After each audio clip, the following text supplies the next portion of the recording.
Hiya, good morning on this cold, rainy, dull, grey day in Perth. Just looking out the window and the rain stopped. That's a bonus, but it is particularly ugh, it's particularly British actually, and this is not my favourite time of year.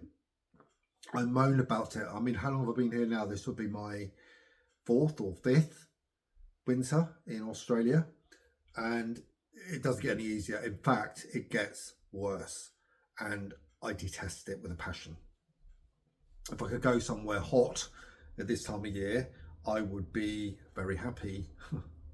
But look, okay, whinging Pom. I really shouldn't be whinging because I know I'm better with where I am. Certainly, when you look at the state of the UK at the moment, but I think because the UK, the infrastructure, the houses, and everything is sort of constructed to take account of the colder weather, um, and we don't have that here. I think that's the reason I kind of moan a bit because I'm used to central heating and that type of thing. But you don't get it here. You really don't. Uh, and maybe it's just my moan for this week really. So really, I'm just writing about coping with the Australian winter or the winter in Perth, because Perth obviously is different to other parts of Australia, and we have four seasons here, and in that respect, it's kind of like the UK. But obviously, our summers are extreme. Um, the winter isn't extreme as in the sense of the UK, but I think because I've acclimatized, anything that falls below 20 degrees is just cold. And I've always suffered with the cold, I suppose. So this just exacerbates it more because the summers are so hot. It's quite a shock to the system when winter arrives. Now, I know when we were flying into the northern hemisphere, we went to Japan, um, and we landed, and we were there, and there was a big storm as we come in. You could feel you were in the northern hemisphere. It felt different. It really did. The weather felt different, and God, did I suffer. So I think it was a combination of the the flights themselves, the air conditioned hotel, which was extremely air conditioned, and the weather there because it was coldish. It was different to here. So look, I ended up with my nose was red, raw, and painful. So every time I blew my nose or put a tissue there, blood would be on the uh, the tissue or the hanky, and I thought, oh my God, this is concerning because obviously health anxiety sort of jogged to the fore yet again. So when I got back, I went to the doctor and I explained that I'd been to Japan, etc. And he said it's probably to do with the dry air that I'd been breathing in. Now, I had done a bit of googling on it and a bit of research, and I was sort of aware that that could be the case. And on the way back from Japan on the plane, I did wear a mask because that apparently kept the humidity in a bit more. But it didn't particularly help, and my nose is still sore even now. And the humidity in Perth, I think yesterday was about 25%, which is low and it's ever so dry. So Perth weather is dry. It's desert temperatures and there's no humidity, there's no moisture in the air. And it's making my nose really bad. Whether it's just that or there's allergies and other things going on as well, I don't know. But I do work in air conditioning and combination of the dry weather here and the lack of humidity has caused some issues, especially this year. And I thought to myself, my God, what am I going to do about this? Literally, I've got various sprays and nasal things for dry noses, because you can buy that by the gallon load over here, because it's a common problem. So I've got all different ones, from sesame seed oil to there's some other saline ones as well. The doctor actually prescribed me an allergy one because he thought I might have some allergies going on as well. Don't think it's that. In fact, that stuff was making it worse. Azonea, I think it was called, but that was making my nose worse. So stop that, and I've been using the saline gel, and that seems to be okay at the moment. I was using the sesame one, but it took my sense of smell away completely. So I stopped using that, just in case I thought I might have COVID. Hopefully I haven't got COVID, but I don't have tests, so there's nothing I can do about that. So anyway, I thought, what am I going to do? What can I do? Yesterday I bought a humidifier, not a dehumidifier, but a humidifier. So I can regulate the humidity in my bedroom at night. And I kept that around 50%. It should be around 45, 50 for comfort anyway. It was going above that last night, but it's quite a big humidifier. And the room is, it caters for 40 meters square, whereas my room is not that, put it that way. So look, I had it on, and my nose actually felt better this morning. So this is like day one. So it's the lack of humidity. The trouble is, I don't want to have that on too much, because it will cause damp and mold, especially in the winter. So you've got to regulate it pretty well, to be honest with you. So I had it on all night. It didn't use that much water. I had it on very low, and I should probably keep it on for maybe 6 hours tonight and see how that goes. And hopefully the humidity will be a bit lower. Although actually today the humidity is quite high anyway, because it's been raining, etc.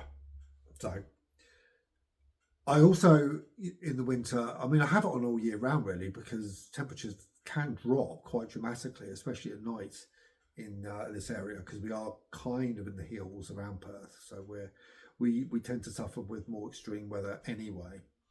And so I've got an electric blanket. And I do have that. The cats love it as well. But I have it. It keeps my bones warm, keeps me warm. Put it on when I go home from work, and then when I get in bed, it's nice and warm. And I do tend to turn it off. Don't keep it on throughout the night. I know Daryl does, but I don't trust it. So it gets turned off. I have hand warmers when I'm at work, and they tend to help as well, because I do get really cold hands. I guess that's possibly again to do with older age, because I never used to get that, and that's probably to do with the circulation. I don't know. I'm not really going to delve too deeply into that one, to be honest with you. And then the sun's actually coming out. The sun's coming out. You can probably see it behind me actually, which is nice. So it might actually warm up a bit. Yeah, that'd be lovely for the rest of the day. God, I'm going to be inside working anyway, so what does it matter? It's really windy here as well. So I think Perth is one of the windiest cities in the world, and the winds howl through here at times, and which again, whether it's summer or winter, can cause its own problems. So in the summer, that's not great for bushfires, and the extreme winds can really exacerbate those fires. And I remember in the summer, you can be looking out your window and you can see the smoke sort of drifting down from the hills, and it can be quite scary.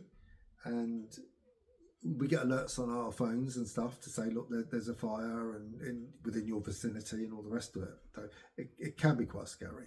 We are urban, so we're a little bit safer than most, to be fair.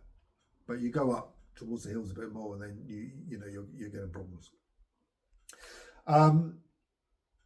There's no double glazing, so we don't have double glazing. So again, a lot of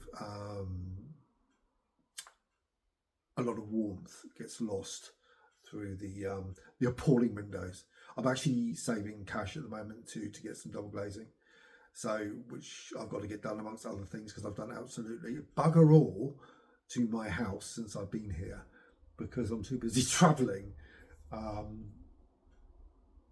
As a side note, we're hoping to go to China actually, so watch this space. So yeah, the double glazing is a real issue. We've also got aircon in every room, and it's evaporative, so you have vents in the ceiling, and that also causes a lot of cold air to come in, especially during the winter. So really, they need to be covered at this time of year. We can buy covers for them, or we close the vents, but you're still losing a certain amount of heat through them because it is somewhat open to the elements, which is which can cause an issue.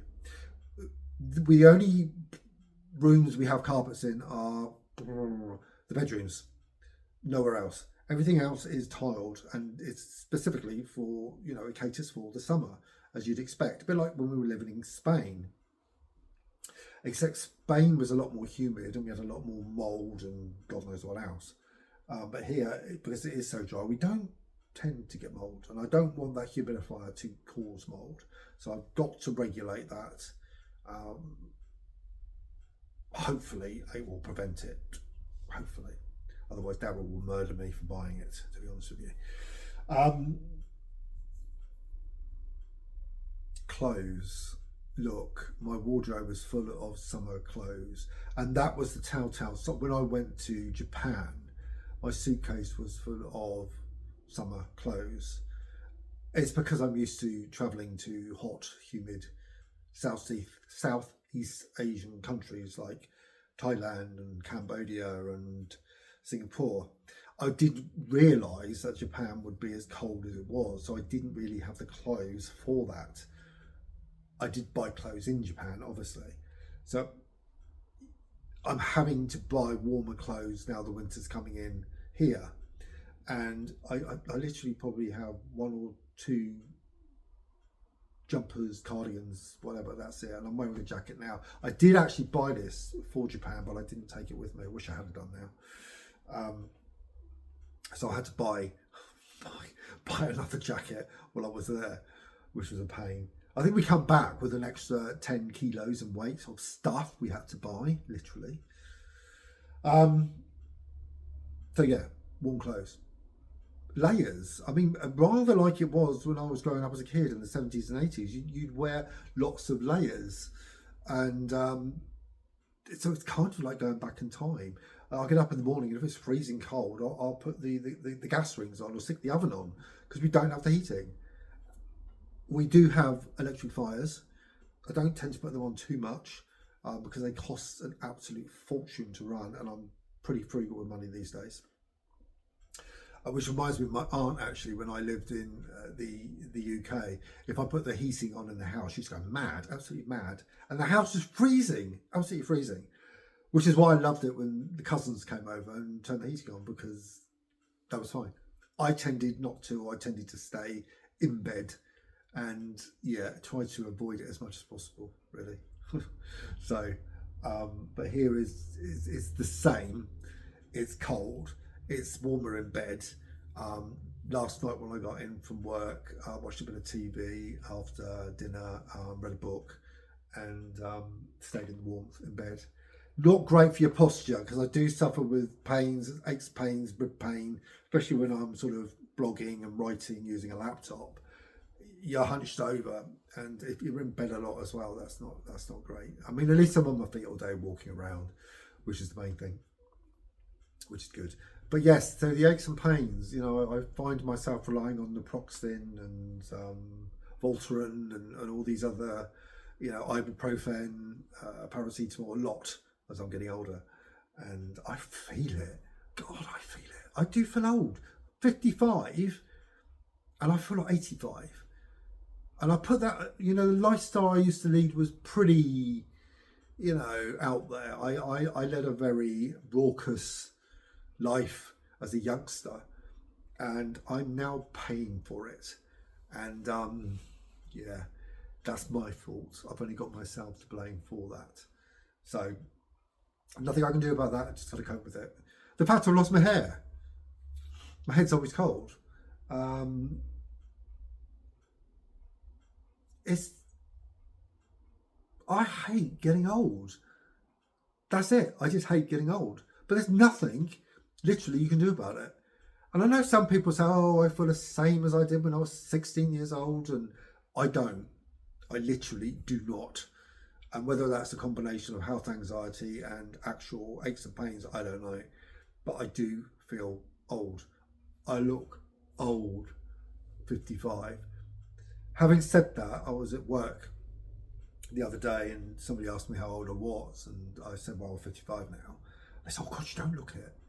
But if you look at a 55-year-old from this part of the world, they're a lot more weathered than what I am. My skin's a little bit better because I do come from the Northern Hemisphere, or the UK specifically.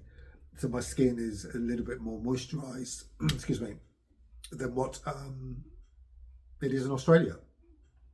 And I think because the summers are so hot over here, you get a lot of that kind of leathery, what am I trying to say, leathery, wrinkled skin.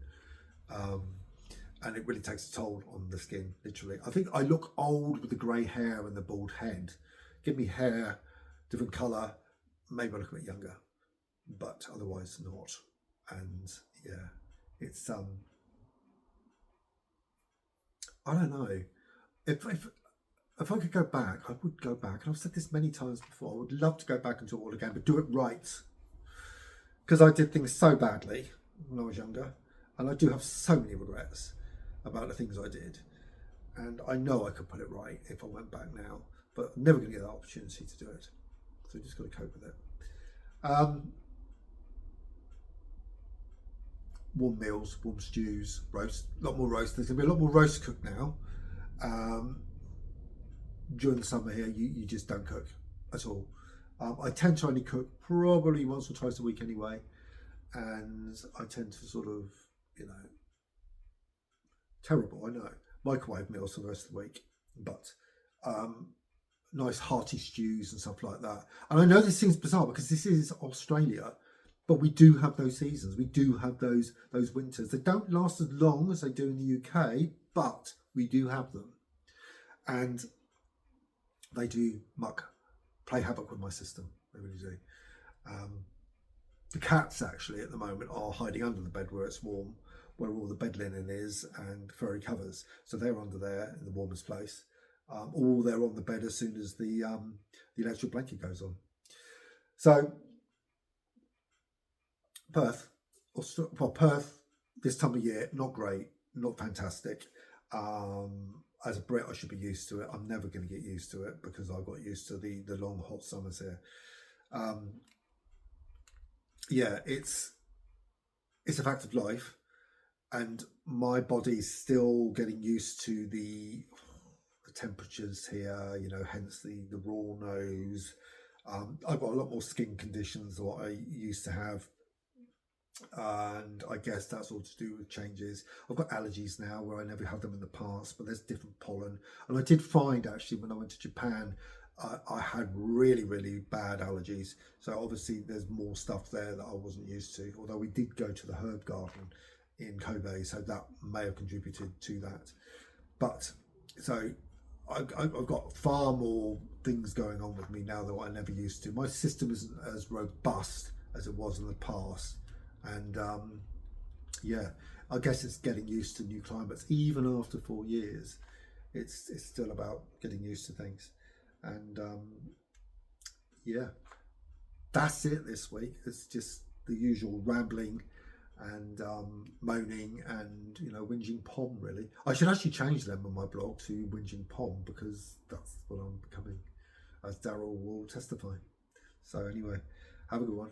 Look after yourselves, and I'll speak to you next week.